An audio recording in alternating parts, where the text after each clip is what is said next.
Welcome to 3RR news. నేను సుధా. బులెటిన్ల ముందుగా headlines.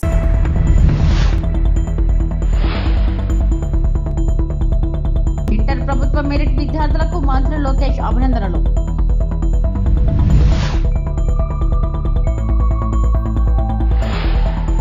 వైస్రే hotel రాజకీయాలకు బాబు స్వస్తి పలకాలి. మాజీ మంత్రి గుడివాడ అమర్నాథ్.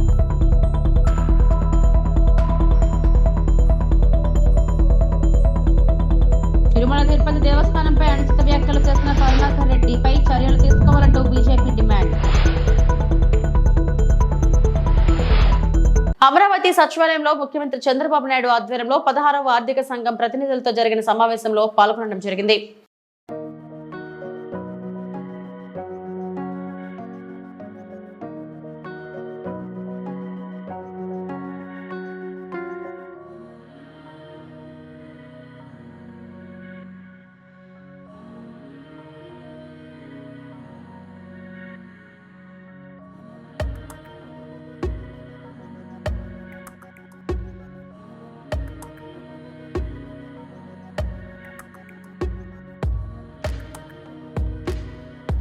ప్రభుత్వ కళాశాలలో చదివే విద్యార్థులకు మార్కులు తక్కువ వస్తాయన్న అపవాదు తొలగించిన స్టేట్ రికార్డులు కొల్లగొట్టిన విద్యార్థులే ప్రభుత్వానికి బ్రాండ్ అంబాసిడర్లని విద్యాశాఖ మంత్రి లోకేష్ కొనియాడారు. ప్రభుత్వ కాలేజీల్లో చదివి టాపర్లుగా నిలిచిన విద్యార్థులను షైనింగ్ స్టార్స్ పేరిట మంత్రి లోకేష్ సన్మానించారు. పేదరికం వల్ల ప్రతిభ ఉన్న ఏ విద్యార్థి విద్యకు దూరం కాకూడదన్న మంత్రి లోకేష్ అలాంటి వారిని ప్రభుత్వం అన్ని విధాలా ఆదుకుంటుందన్నారు. ఉండవల్లిలోని ఆయన నివాసంలో విద్యార్థులతో ముఖాముఖి నిర్వహించిన మంత్రి ప్రతిభావంతులైన విద్యార్థులకు ల్యాప్టాప్లు, పథకాలు అందజేశారు. ప్రభుత్వం ఆలోచన ఒకటే, పేదరికం వల్ల పిల్లలు చదువుకి దూరం అవ్వకూడదు. ప్రైవేట్ పాఠశాలల్లో, జూనియర్ కళాశాలలో ఎట్లయితే విద్య అందిస్తున్నారో దానికి ధీటుగా అందించాలని గౌరవ ముఖ్యమంత్రి గారు నన్ను హెచ్ఆర్డీ మినిస్టర్ చేసినప్పుడు చెప్తాం జరిగింది. సెక్రటేరియట్ లో కూర్చుని మేము అనేక నిర్ణయాలు తీసుకుంటాం, కానీ ఆ నిర్ణయాలు అమలు చేసేటప్పుడు మేము అందరం ఫీల్డ్కి వెళ్తాం. దాంట్లో ఒక నిర్ణయం గవర్నమెంట్ జూనియర్ కళాశాలలో మధ్యాహ్న భోజనం పథకం. నా ఆలోచన ఏంటంటే గతంలో పెట్టాం, మధ్యలో తీయేస్తారు, మళ్ళీ తీసుకురావాలి, అట్లనే నేను ఆలోచించా. కానీ నేను ఎప్పుడైతే పాయకాపురంకి వెళ్ళి చెల్లితో కూర్చుని మాడుతూ ఉన్నాను, ఆమెతో భోంచేస్తూ మాడినప్పుడు ఆమె చెప్పింది, నాకు అమ్మ నాన్న లేరు, మా అమ్మమ్మ నన్ను గత 10 సంవత్సరాలుగా చేపలు అమ్మి చదివిస్తుంది. మీరు ఇచ్చిన భోజనం వల్ల ఈరోజు మా అమ్మమ్మ పైన భారం తగ్గిందని చెప్తాం జరిగింది. ఇట్లా మీరందరూ కూడా మీ వెనకాల ఒక్కొక్క జర్నీ ఉంటుంది, ఒక స్టోరీ ఉంటుంది. కానీ ఈ రోజు మీరందరూ ఒక అచీవర్స్. గతంలో ఏదైతే ప్రభుత్వ పాఠశాలల్లో మంచి మార్కులు రావు అని ఏదైతే ఆ ముద్ర ఉందో ఆ ముద్రని చేర్పేసిన వ్యక్తులు మీరు. వాస్తవంగా ఒక మాటలో చెప్పాలంటే ఇక్కడున్న మీరు ఆంధ్ర రాష్ట్ర ప్రభుత్వాన్ని, ప్రభుత్వ విద్య పరువుని కాపాడిన వాళ్ళు అవుతారు. You are all our brand ambassadors today. నేను ఎప్పుడు నవ్వుతా అంట, ప్రైవేట్ పాఠశాలలు అందరూ రిజల్ట్స్ వచ్చిన తర్వాత యాడ్లు ఇస్తారు, 1, 2, 2, 3, 3 అని. ప్రభుత్వం కూడా మేము ఇవ్వాలి నెక్స్ట్ ఇయర్ నుంచి. అది నా డైరెక్షన్. పోటీ పడాలి, పోటీ ఉంటేనే పిల్లలు బాగుపడతారనేది నా ఆలోచన. వాస్తవంగా నేను కూడా 9th వరకు ఆడుతూ పాడుతూ చదివినండి. ఎక్కువ క్రికెట్ పిచ్చి ఉండేది. అప్పుడు ఇంట్లో తల్లికి అర్థమైంది, అమ్మకి అర్థమైంది వీడు దారి తప్పినట్టున్నాడని 10th లో రుద్దేశారు. అదైన తర్వాత బాబు గారికి అర్థమైంది వీడు 11th 12th సరిగ్గా చదవకపోతే ఇంకా ప్రమాదం అని. సో నేను కూడా రుద్దుడు బ్యాచ్ ప్రోడక్ట్ ని. కానీ నేను అందరికి చెప్తా, వాస్తవంగా చెప్పాలంటే అది నా జీవితం మార్చేశాను. దాని తర్వాత నేను కార్నింగ్ మెల్లన్కి వెళ్ళాను, అక్కడ నేను చదువుకున్నాను. దాని తర్వాత వరల్డ్ బ్యాంక్ లో 2 సంవత్సరాలు పనిచేశాను. మళ్ళీ స్టాన్ఫర్డ్కి వెళ్ళి MBA చేశాను. అంటే ఆ 3 సంవత్సరాలు చాలా కీలకమైన 3 సంవత్సరాలు మన జీవితాలు. మన సక్సెస్ అంటే పిల్లల సక్సెస్ వెనకాల ఉంది తల్లిదండ్రులు. వాళ్ళ అనేక త్యాగాలు చేస్తున్నారు మన కోసం. అది మనందరం గుర్తుపెట్టుకోవాల్సిన అవసరం ఉంది. ఏపీ కూటమి సర్కార్ కుట్రలపై వైఎస్ఆర్సీపీ నేతలు ఆగ్రహం వ్యక్తం చేశారు. జీవీఎంసీలో బలం లేకపోయినా అవిశ్వాస తీర్మానాన్ని కూటమి నేతలు పెట్టారని ఆరోపించారు. ఈ క్రమంలో విశాఖ మేయర్పై పెట్టిన అవిశ్వాసం వీగిపోతుందని చెప్పారు. మాజీ మంత్రి గుడివాడ అమర్నాథ్ విశాఖలో మీడియాతో మాట్లాడుతూ జీవీఎంసీలో బలం లేకపోయినా అవిశ్వాస తీర్మానాన్ని కూటమి నేతలు పెట్టారు. బీసీ మహిళను మేయర్ పీఠం నుంచి దించే ప్రయత్నం చేస్తున్నారు. వైఎస్ఆర్సీపీ కార్పొరేటర్లపై గత నెల రోజుల నుంచి బెదిరింపులు, దౌర్జన్యాలకు పాల్పడుతున్నారు. వైఎస్ఆర్సీపీ కార్పొరేటర్లకు విప్ జారీ చేస్తున్నాం. 19వ తేదీన జరిగే అవిశ్వాస తీర్మానంలో పాల్గొనకూడదని విప్ జారీ చేస్తాం. అవిశ్వాస తీర్మానం వీగిపోయేందుకు సరిపడ బలం మాకు ఉంది. వైఎస్ఆర్ హోటల్లో రాజకీయాలకు చంద్రబాబు స్వస్తి పలకాలని అన్నారు. మరో 11 నెలల పాటు ఉన్నటువంటి పదవీ కాలాన్ని వారు చేజిక్కించుకోవాలనేటువంటి ఆలోచనతో చేస్తున్నటువంటి కుట్రలు, కుతంత్రాలు మీరు అందరూ కూడా చూస్తూ ఉన్నారు. అయితే మా పార్టీకి చెందినటువంటి కార్పొరేటర్లు, మా పార్టీ గుర్తు మీద గెలిచినటువంటి కార్పొరేటర్లు దీన్ని పూర్తిగా వ్యతిరేకిస్తూ అవిశ్వాస తీర్మానం అనేటువంటిది ఎట్టి పరిస్థితుల్లో జరగడానికి వీల్లేదు, మిగిలినటువంటి పదవీ కాలం కూడా గౌరవ మేయర్గా ఉన్నటువంటి కొలగాని హరివెంకట కుమారి గారు కొనసాగాలన్నటువంటి ఒక దృఢ నిశ్చయంతో అందరూ కూడా ఉండడం జరుగుతూ ఉంది. అయితే ఏ రకంగా వారి దౌర్జన్యాలు, ఏ రకంగా బెదిరింపులు, ఏ రకంగా అన్ని రకాలైనటువంటి విధాలుగా మా పార్టీకి చెందినటువంటి కార్పొరేటర్లను బెదిరించడం, భయపెట్టడం, లేదా వాళ్ళని ఏదో రకంగా ప్రలోభ పెట్టడం మీరు గడిచినటువంటి 25 రోజులుగా చూస్తూ ఉన్నారు. అయితే రేపు 19వ తారీఖు అంటే మరో 3 రోజుల్లో అవిశ్వాస తీర్మానానికి సంబంధించినటువంటి సమావేశం కూడా జరుగుతూ ఉన్నటువంటి తరుణంలో వైఎస్ఆర్ కాంగ్రెస్ పార్టీ తరపు నుంచి రేపు అందరికీ విప్ కూడా జారీ చేయడం జరుగుతూ ఉంది. సుమారు 58 మంది సభ్యులు, వైఎస్ఆర్ కాంగ్రెస్ పార్టీ గుర్తు మీద గెలిచినటువంటి 58 మంది సభ్యులకి కూడా పూర్తిగా కూటమి పార్టీ నాయకులు పెట్టినటువంటి అవిశ్వాస తీర్మానాన్ని వ్యతిరేకిస్తూ రేపు 19వ తారీఖున జరగబోయేటువంటి ఆ సభను కూడా సభకి వెళ్లకుండా మేము బహిష్కరించాలని చెప్పి పార్టీ నిర్ణయం తీసుకుంది. సో దానికి అనుగుణంగా రేపు పార్టీ విప్ను కూడా 58 మంది మా పార్టీ గుర్తు మీద గెలిచినటువంటి సభ్యులకి రేపు విప్ జారీ చేయబోతా ఉన్నాం.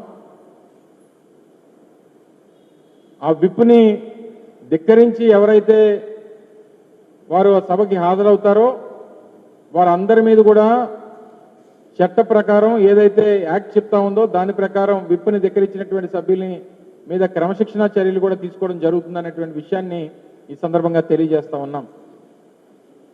తప్పకుండా రానటువంటి మిగిలినటువంటి కాలం కూడా హరివెంకట కుమారి గారే కొనసాగుతారు. దానికి కావాల్సినటువంటి బలం, దానికి కావాల్సినటువంటి సంఖ్య వైఎస్ఆర్ కాంగ్రెస్ పార్టీ దగ్గర ఉంది. ఎవరు ఏది చేసినా గతంలో చంద్రబాబు నాయుడు గారు 95వ సంవత్సరంలో చేసినటువంటి వైస్రాయ్ రాజకీయం దయచేసి ఇక్కడ చేయొద్దని చెప్పి కోరుతా ఉన్నాం. బలం లేనప్పటికీ మా దగ్గర ఎంతమంది ఉన్నారో అంతమంది ఉన్నారు, మీరు వచ్చేయండి అని చెప్పి మీరు చేస్తున్నటువంటి బెదిరింపులు, దౌర్జన్యాలు, ప్రలోభాలు కొనసాగడానికి వీల్లేదు. ఇప్పటికన్నా మీరు మీ పద్ధతి మార్చుకుంటే మంచిది అనేటువంటి విషయాన్ని ఈ సందర్భంగా తెలియజేసుకుంటూ ముఖ్యంగా విశాఖపట్నం నగర ప్రజలందరినీ కూడా అభ్యర్థిస్తా ఉన్నాం, దయచేసి మీరు అందరూ కూడా జరుగుతున్నటువంటి రాజకీయ పరిణామాన్ని మీరు గమనించండి. తిరుపతి జిల్లా శ్రీకాళహస్తి ఎమ్మెల్యే బొజ్జల వెంకట సుధీర్ రెడ్డి సంచలనం.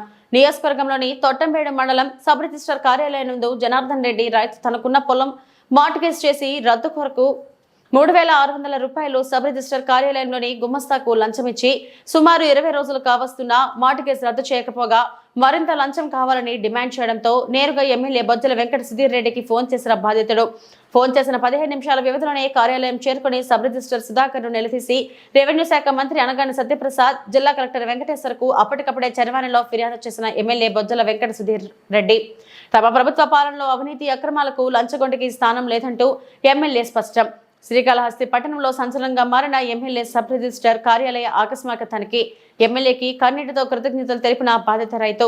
20 రోజుల నుంచి సబ్ రిజిస్టర్ ఆఫీస్ పెట్టి తిరుగుతున్నాను, మా పని కావటం లేదు. లంచం కూడా ఇచ్చా, 3400 రూపాయలు లంచం ఇచ్చాను, అయినా పని కావటం లేదు, తిప్పుకుంటున్నాడు. నేను మా నాయనకి మా తాత అందరూ తెలుసు, అన్న నువ్వు గెలిచిన తర్వాత ఇదే కర్మ అని చెప్పి ఫోన్ చేసినాడు. ఇదే రకంగా నాకు 2-3 దగ్గర నుంచి మళ్ళీ ఫోన్లు వచ్చినాయి.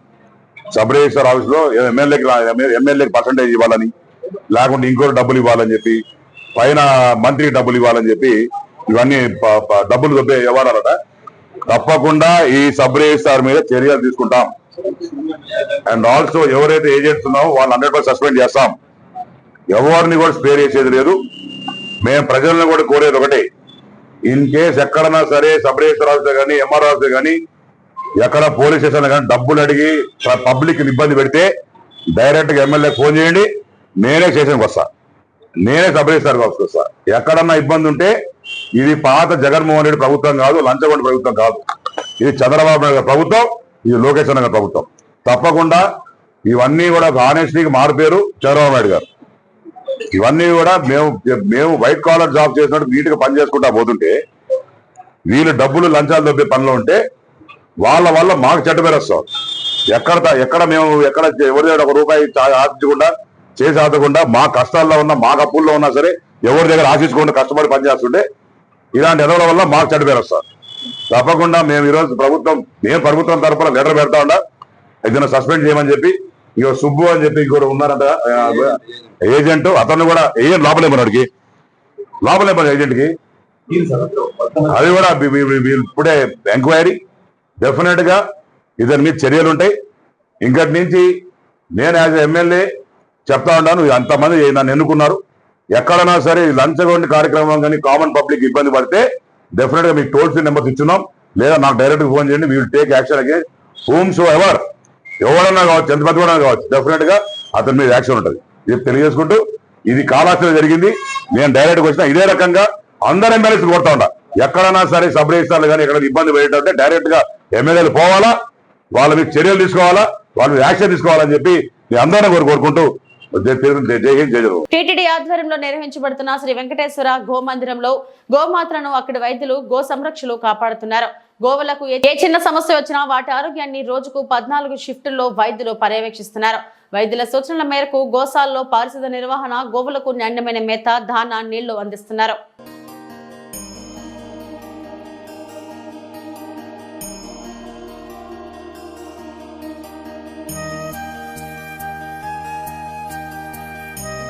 Doctor Anil Kumar, farm manager veterinary, SP గో సంరక్షణలో టీటీడీలో 1.5 సంవత్సరం నుంచి పనిచేయడం జరుగుతుంది.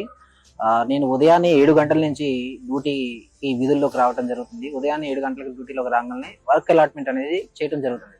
వర్కర్స్ అందరూ ఒక చోట ఉదయాన్నే 7 గంటలకు గ్యాదర్ అయ్యి ఎవరెవరు ఏ షెడ్యూల్లో ఏ పనులు చేయాలో ప్రతి షెడ్కి ఒక్కొక్క మనిషినో 2 మనుషుల్లో, మిల్కింగ్ షెడ్స్ అయితే 4 మనుషుల్ని, మిల్కింగ్ షెడ్స్ కాకుండా ఉన్న షెడ్స్ లో అయితే బేస్డ్ ఆన్ యానిమల్ కెపాసిటీని బేస్ చేసుకుని ఒకళ్ళని ఇద్దరు అనేది అలాట్మెంట్ చేయడం జరుగుతుంది. వర్క్ అలాట్ చేసిన తర్వాత ప్రతి షెడ్ ని ఒక 1 or 2 టైమ్స్ రెగ్యులర్ గా రొటీన్ చెకింగ్ అనేది జరుగుతుంది. ఏమైనా యానిమల్స్ ఇన్ హెల్త్ లో ఉన్నా సరే, ఏమైనా ఇబ్బంది పడతా ఉన్నా సరే, ఏమన్నా లెగటానికి ఇబ్బంది పడుతున్నా సరే, ఎటువంటి యానిమల్స్ ఏమైనా అన్హెల్దీ యానిమల్స్ ఏమైనా ఉన్నా సరే దాన్ని ఐడెంటిఫై చేసి ప్రాపర్ ట్రీట్మెంట్ అనేది, ప్రాపర్ డయాగ్నోసిస్ అనేది చేసి ప్రాపర్ ట్రీట్మెంట్ అనేది ఇవ్వడం జరుగుతుంది. అయ్యా ఇక్కడ గో సంరక్షణశాలలో 2 డ్యూటీలు ఉంటాయ్యా. ఉదయం 7 నుంచి సాయంత్రం 5:30 వరకు ఒక డ్యూటీ, రాత్రి 7:30 నుంచి మళ్ళీ ఉదయం 7 గంటల వరకు ఒక డ్యూటీ. 2 డ్యూటీలు ఉంటాయ్యా. ఇది కాకుండా 3వ డ్యూటీ పాలు పిండే వాళ్ళు కూడా ఒక డ్యూటీ ఉందయ్యా. మేము ఉదయం 7 గంటలకు వచ్చిన తర్వాత మాకు అక్కడ గంట కొడతారు వెంకటేశ్వర గుడికాడ. అందరినీ పేరున పిలిచి మాకు కేటాయించిన పని విధంగా మేము షెడ్లకు వస్తాం. షెడ్లో వస్తే మొదటగా గోవు దగ్గర శుభ్రంగా ఆవు దగ్గర ఉండే పేడలంతా ఎత్తి బండికి వేసుకొని బండిని తీసుకుని దెబ్బలో దోసేసిన తర్వాత మళ్ళీ బండి తెచ్చి దాని యథాస్థానంలో బండి పెట్టేసి మళ్ళీ బయట షెడ్డుకు 4 వైపులా శుభ్రంగా షెడ్డుని శుభ్రపరచుకొని దాని తర్వాత దానాకి వెళ్తామయ్యా. దానాకి పోయి షెడ్ దగ్గర దానా రూమ్ అనేది ఒకటి కేటాయించుండారు. అక్కడికి పోయి దానా తీసుకొని వాళ్ళకి కేటాయించిన షెడ్ల దగ్గర దించుకుంటాం. దించుకున్న తర్వాత మాకు నీళ్ళు వచ్చే టైం అవుతుంది. నీళ్ళు వచ్చిన టైంలో శుభ్రంగా షెడ్ను కడుక్కొని, ఈ ఎండాకాలంలో ఆవుకు 2 పూట్ల ఉదయం 9 గంటలకి ఆవు పైన నీళ్లు చల్లుతాము, మళ్ళీ మధ్యాహ్నం 11 గంటలకి నీళ్ళతో శుభ్రంగా ఆవుని కడగతాం. ఎందుకంటే ఎండ వేడి ఎక్కువ ఉంది కాబట్టి గోవుని కాపాడుకుందాం అనే ఒక దీంతో మా పై అధికారులు డాక్టర్లు గారి సూచనల మేరకు వాళ్ళు చెప్పిన దాన్ని బట్టి మేము ఆ విధంగా చేస్తా ఉంటామయ్యా. దానా తీసుకొచ్చి ఆవులకి కేటాయించిన ప్రకారం ఎంతెంత పోయాలో ఆ విధంగా డాక్టర్లు చెప్పిన సూచనల ప్రకారం ఆవులకి అన్నిటికీ దానా పోసి మళ్ళీ దానికి నీళ్లు పెడతాం. నీళ్లు పెట్టి మధ్యాహ్నం 12 గంటల వరకు అయిన తర్వాత భోజనానికి వెళ్ళిపోతాం. మళ్ళీ మస్టర్కి వస్తాం. పేరున పిలిచి డాక్టర్ గారు మళ్ళీ పనిని కేటాయిస్తారు. ఉదయం ఏ షెడ్ అయితే చేస్తానో అదే షెడ్కి మళ్ళీ మమ్మల్ని పంపిస్తారు. మళ్ళీ మేము షెడ్ దగ్గరకు వచ్చి మొదట్లో వెళ్తున్న తెల్లారిలాగానే శుభ్రంగా ఆవు వేసినటువంటి పేడంతా బండికి వేసుకొని దాన్ని దెబ్బకు తోలిన తర్వాత మళ్ళీ నీళ్లు వస్తూ ఉంటాయి. షెడ్డును పూర్తిగా కడిగి ఆవుని శుభ్రంగా నీళ్లతో కడిగిన తర్వాత మళ్ళీ దానికి ఎండుగడ్డి వేస్తాం. ఒక్కోసారి పచ్చిగడ్డి ఎక్కువ ఉండిందంటే పచ్చిగడ్డిని చాప్ కట్టర్లో మిషన్ లో కట్ చేసి షెడ్లు వారీగా వారీగా డాక్టర్లు ఎన్ని కిలోలు దింపాలో దాని ప్రకారం వాళ్ళు సూచన ప్రకారం వాళ్ళు దించిన దాన్ని మళ్ళీ షెడ్లకి ఆవుకి కొద్దిగా కేటాయించి దాన్ని పోసిన తర్వాత మాకు ఆ విధంగా చేసుకుంటా సాయంకాలం 5:30కి మళ్ళీ మేము మా ఇళ్ళకి మేము బయలుదేరుతామండి. సాయంత్రం 5:30 పైన నైట్ డ్యూటీ అనే షిఫ్ట్ అనేది ఉంది. వాళ్ళు పగుళ్ళు అయితే మేము ఏదైతే చేస్తామో నైట్ కూడా అదే ప్రకారం వాళ్ళు చేసి ఉదయం కూడా మళ్ళీ నీళ్ళు వస్తాయి. శుభ్రంగా షెడ్ని కడుక్కొని ఆవుని కడిగి ఆ తెల్లవారితో డ్యూటీ వచ్చే లోపల ఆవుని కడిగి ఆవుకి గడ్డేసి 5:30 పైన దాన్ని కూడా మళ్ళీ కొంచెం ఆవు తిరిగితే బాగుంటుందని ఇక్కడ పెడాకులు ఉంటాయి. ఆ పెడాకులకి ఆవులు తోలేసి మళ్ళీ డాక్టర్లు వచ్చిన తర్వాత వాళ్ళకి హ్యాండ్ ఓవర్ చేసేసి మళ్ళీ నైట్ డ్యూటీ వాడు ఇంటికి వెళ్తాడని ఇది ప్రతినిత్యం జరిగేది. ఆ విధంగా ప్రతినిత్యం గోవుని కన్న బిడ్డల కన్నా మిన్నగా చూసుకుంటూ ఈ సమస్యను నమ్ముకొని మేము మా కుటుంబాలు బతుకుతున్నాయి. మై నేమ్ ఈస్ డాక్టర్ భువన. నేను ఇక్కడ టీటీడీ గోశాలలో లాస్ట్ 1 year నుంచి చేస్తున్నాను. ఇక్కడ మన గోశాలలో మనం 14 breeds మెయింటైన్ చేయడం జరుగుతూ ఉంది. దేశవాళీ ఆవుల్ని మాత్రమే మనం ఇక్కడ మెయింటైన్ చేసి వాటి పాలు మాత్రమే మనం అభిషేకంకి దేవుడికి పంపించడం జరుగుతూ ఉంది. ఎవ్రీడే కూడా మనం షెడ్స్ అన్ని తిరిగి ఏమైనా యానిమల్స్ కి ఇబ్బందిగా ఉంటే మనం వాటిని సపరేట్ చేసి వాటికి ట్రీట్మెంట్ అయితే ఇవ్వడం జరుగుతూ ఉంది. శాంపుల్స్ కూడా మనం వెటనరీ కాలేజ్ కి మనం పంపించి స్టేట్ లెవెల్ డయాగ్నోస్టిక్ ల్యాబొరేటరీకి మనం శాంపుల్స్ అనేది పంపించి వాళ్ళ నుంచి శాంపుల్ రిపోర్ట్ అనేది తీసుకొని దాని ద్వారానే మనం ట్రీట్మెంట్ అనేది జరుగుతూ ఉంది. ఒకవేళ ఇక్కడ కుదరడం కాకపోతే మనం కాలేజ్ కి కూడా యానిమల్ అనేది షిఫ్ట్ చేసి అక్కడ ట్రీట్మెంట్ చేయడం జరుగుతుంది. పార్టీ మారుతున్నట్లు జరుగుతున్న ప్రచారంపై కాంగ్రెస్ ఎమ్మెల్సీ సీనియర్ నేత జీవన్ రెడ్డి స్పందించారు. అవన్నీ ఊహాగానాలేనని కొట్టిపారేశారు. జిల్లాలో దశాబ్ద కాలం ఒంటరిగా పోరాటం చేశానన్నారు. కాంగ్రెస్ అంటే జీవన్ రెడ్డి అనే విధంగా పార్టీ బలోపేతానికి కృషి చేస్తారని చెప్పారు. రాజగోపాల్ రెడ్డి గారు కానీ ప్రేమ్ సాగర్ రావు గారు కానీ వారికి ఉన్నటువంటి ఒక పరిస్థితుల్లో వారు పదవులు ఆకాంక్షించచ్చు. అది పెద్ద ప్రేమ్ సాగర్ రావు గారు senior most Congress politician. Rajagopal Reddy గారు కూడా ఏదైతుందో పదవి ఆశించడం అనేది మనం దాన్ని భిన్నంగా తప్పుగా భావించడం వీల్లేదు. ఎవరే కానీ చెప్పంటారు. నా గురించి ఏదో మీరు అడిగితే నాకు ఆశ్చర్యం కలుగుతుందా? ఇవాళ మొత్తం తెలంగాణ రాష్ట్రంలో ఆయన సీనియర్ మోస్ట్. తెలంగాణ రాష్ట్రంలో వచ్చి నాకంటే సీనియర్ ఎవరైనా ఉండరు అని చెప్పంటే వి హనుమంతరావు గారు ఒకరు ఉండొచ్చునే. నాకంటే సీనియర్ ఎవరైనా ఉన్నారు అని చెప్పంటే కేవలం వి హనుమంతరావు గారు ఒకరు ఉండొచ్చు అనుకుంటూ వారు ఒకరు ఉన్నారు, ఉండొచ్చు కాదు ఉన్నారు వి హనుమంతరావు గారు. ఇవాళ జానారెడ్డి ఈజ్ ఆల్సో జానారెడ్డి గారు కూడా పార్టీ పరంగా నాకంటే 4 సంవత్సరాలు తదుపరి కాంగ్రెస్ వచ్చారు. ఇప్పుడు ఇదేనా అంశాల పట్ల భిన్నాభిప్రాయాలు కలిగి ఉండొచ్చు. భిన్నాభిప్రాయాలు ఏర్పడ్డంత మాత్రాన ఏదైతుందో మీరు పార్టీ విడతారు. నాటువంటి గురించి మీరు మాట్లాడటానికి మీకు ఎట్లా వస్తుందే? 4 దశాబ్దాలకు వెళ్ళి ఏదైతుందో నేనే కాంగ్రెస్ నేను అనే విధంగా మీకు 1996 అప్పుడు ఉమ్మడి రాష్ట్రంలో 294 స్థానాలలో Congress was with only 24 seats. I won with 54,000 majority.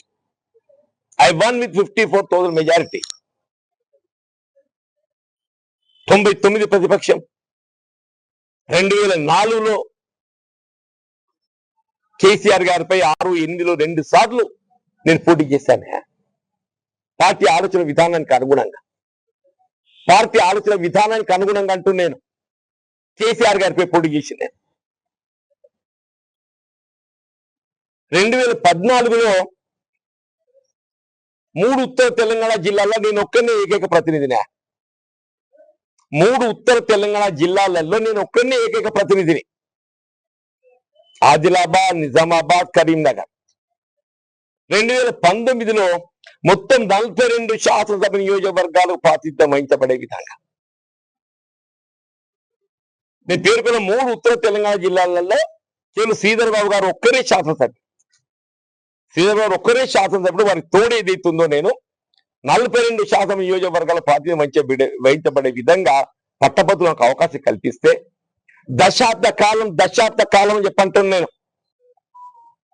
శాసన మండలిలో ఏకైక ప్రతిపక్ష సభ్యుడిగా టిఆర్ఎస్ యొక్క నియంతృత్వ ప్రజాస్వామిక విధానాలను ఎదిరించి పోరాడి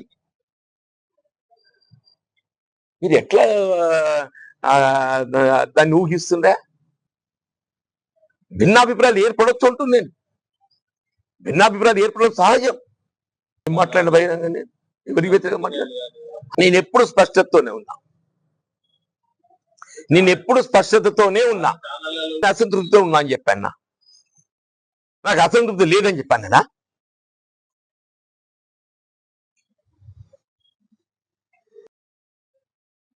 నా సీనియారిటీ దగ్గర గౌరవాన్ని పొందలేని పరిస్థితులలో డెఫినెట్లీ నాకు అసంతృప్తి ఉంటుంది. అంత మాత్రాన్ని ఏదైతే ఉందో దాన్ని మీరు వేరే ఆలోచన చేస్తే ఎట్లా? అప్పుడు కూడా నేను అప్పుడు వ్యక్తం చేసింది ఇదే వ్యక్తం చేసి ఇప్పుడు వ్యక్తం చేసి నేను పార్టీలో నా స్థానం ఏంటి, నా సీనియారిటీ ఏందో నేను వ్యక్తం చేసింది కూడా అదే వ్యక్తం చేసింది. నేను ఇవాళ కూడా చెప్తున్నా పార్టీలో నా స్థానం ఏంటి, నా సీనియారిటీ ఏంటి అనేది. పార్టీలో నా స్థానం ఏంటి, నా సీనియారిటీ ఏంటి అనేది కూడా వ్యక్తం చేసింది. ఇప్పుడు నేను 10 ఏళ్ళు పోరాటం చేసిన ఎవడై చేసిన 10 ఏళ్ళు పోరాటం. తిరుపతిలో ఆంధ్రప్రదేశ్ మాజీ ముఖ్యమంత్రి వైఎస్ జగన్మోహన్ రెడ్డిపై అనుచిత వ్యాఖ్యలు చేస్తే సహించేదే లేదు. టౌన్ ప్రెసిడెంట్ కలికి మాధవరెడ్డి మండిపడ్డారు. తిరుపతి జిల్లా నాయుడుపేట వైసీపీ టౌన్ ప్రెసిడెంట్ కలికి మాధవరెడ్డి టీడీపీ పార్టీపై మండిపడ్డారు. వైఎస్ జగన్మోహన్ రెడ్డిపై అనుచిత వ్యాఖ్యలు చేస్తే సహించేదే లేదంటూ మధురెడ్డి ఆగ్రహం వ్యక్తం చేశారు. తమ అధినేతతో పాటు పార్టీ నాయకులు ఫోటోలు మార్ఫింగ్ చేసి సోషల్ మీడియాలో ప్రచారం చేస్తున్నారని విమర్శించారు. దీనిపై నాయుడుపేట పోలీస్ సిఐ బాబీకి ఫిర్యాదు చేశామని మాధవరెడ్డి తెలిపారు. తమ పార్టీపై జరిగే అసత్య ప్రచారాలను చట్టబద్ధంగా ఎదుర్కొంటామని హెచ్చరించారు.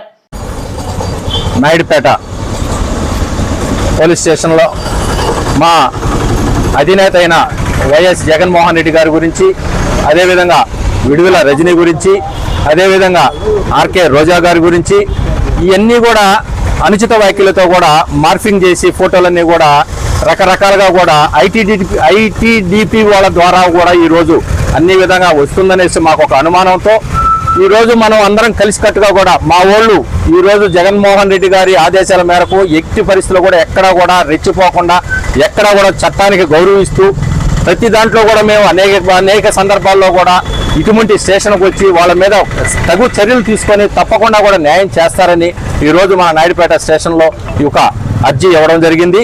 ఖచ్చితంగా కూడా దీని మీద కేసు రిజిస్టర్ చేసి దీన్ని ఎవరు పుట్టుపూర్వోత్తరాలు వెనక ఎవరున్నారు దీని వెనక మొత్తం కూడా దీని మీద కేసు రిజిస్టర్ చేసి న్యాయం చేస్తారని, చట్టాలను మేము ఎప్పుడు గౌరవిస్తున్నామని, చట్టాల ద్వారా కూడా ఎప్పటికైనా కూడా ఇక్కడ మాకు న్యాయం జరగకపోతే ఎస్పీ గారిని కలుస్తాము. అదేవిధంగా కూడా అక్కడ కూడా మాకు తగు న్యాయం జరగకపోతే కోర్టు ద్వారా కూడా మేము అన్ని విధాలుగా కూడా తగు చర్యలు తీసుకునేటట్టుగా ఖచ్చితంగా మా పార్టీ తరఫున వైఎస్ఆర్సీపీ తరఫున ఖచ్చితంగా జగన్మోహన్ రెడ్డి గారి మీద ఎలాంటి చిన్న అనుచిత వ్యాఖ్యలు చేసినా కూడా ఖచ్చితంగా మేము అందరం కూడా స్పందిస్తామని నాయుడుపేట పట్టణ అందరూ స్థాయిలో ఉండేటి అందరం కూడా ఖచ్చితంగా కూడా మేము దీనికి ఇంకొకసారి కూడా మళ్ళీ కూడా మేము ఎస్పీ గారిని కలిసేదానికి కూడా అవకాశం ఉంది, కలుస్తామని కూడా తెలియజేస్తున్నాం. తిరుమల తిరుపతి దేవస్థానంపై వ్యాఖ్యలు చేసిన కరుణాకర్ రెడ్డిపై చర్యలు తీసుకోవాలంటూ బీజేపీ డిమాండ్ చేసింది. తిరుమలలో గోవుల మృతిపై అసత్య ప్రచారాలు చేస్తున్న మాజీ టీటీడీ చైర్మన్ కరుణాకర్ రెడ్డిపై ఈ రోజు తిరుపతి ఎస్పీ క్యాంప్ కార్యాలయంలో టీటీడీ పాలక మండలి సభ్యులు బీజేపీ రాష్ట్ర అధికార ప్రతినిధి భానుప్రకాష్ రెడ్డి ఎస్పీ హర్షవర్ధన్ కు ఫిర్యాదు ఇచ్చారు.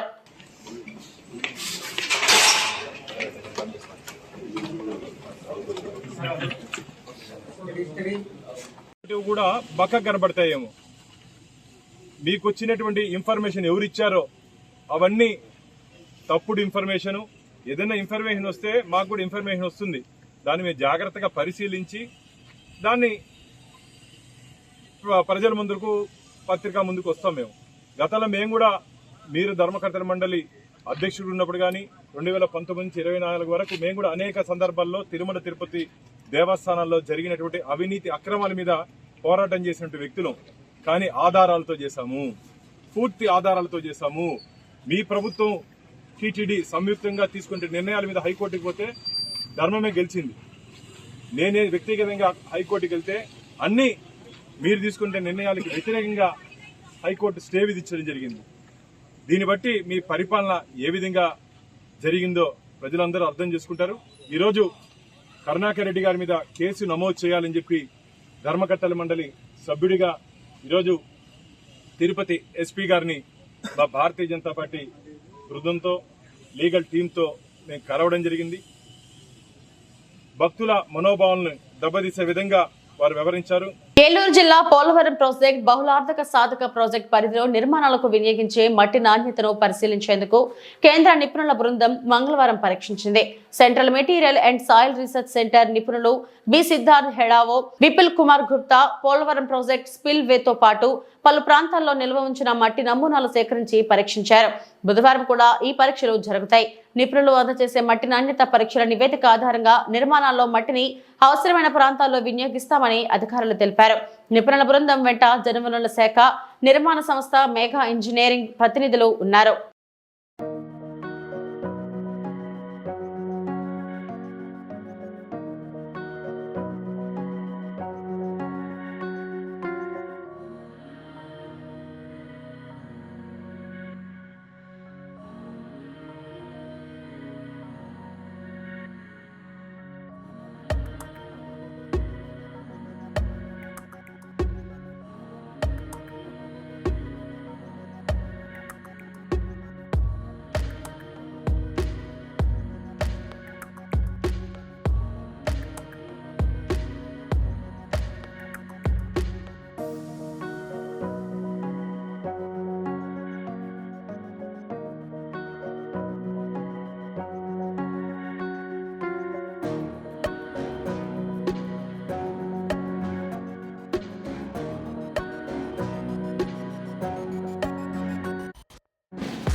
ఇవి ఇప్పటివరకు నా బులెటిన్ అప్డేట్స్. నమస్తే.